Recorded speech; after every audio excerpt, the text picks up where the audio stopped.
147 சங்கீதம் 13, 14 சொல்கிறது, அவரின் வாசல்களின் தாழ்பாள்களை பலப்படுத்தி உன் எல்லைகளை சமாதானம் உள்ளதாக்கி உனக்கு பாதுகாப்பை தருகிறார், உன்னை திருப்தியாக்குறார். என் எல்லைகளை சமாதானம் உள்ளதாக மாற்றுகிறார். உன் எல்லை எது? உன் புருஷன், உன் மனைவி, உன் பிள்ளைகள், உன் பேர பிள்ளைகள், உன்னுடைய வீடு. உனக்கு கர்த்தர் கொடுத்திருக்க எல்லா ஆசீர்வாதம் உன் எல்லை. சாத்தானே, இந்த எல்லைகளுக்குள் வர்ற உனக்கு அதிகாரம் கிடையாது. இந்த எல்லைகளை இயேசு ரத்தத்தை தெளிக்கிறேன். என் எல்லைகளை பாதுகாக்கிறவர், என் எல்லைகளை விரிவாக்கிறவர், என் எல்லைகளை ஆசீர்வதிக்கிறவர், என் எல்லைகளுக்குள் வாசம் பண்ணுகிறவர்.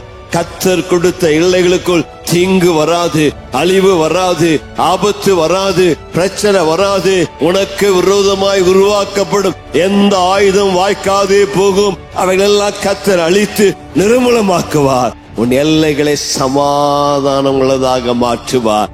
கர்த்தருக்கு மகிமை உண்டாவதாக.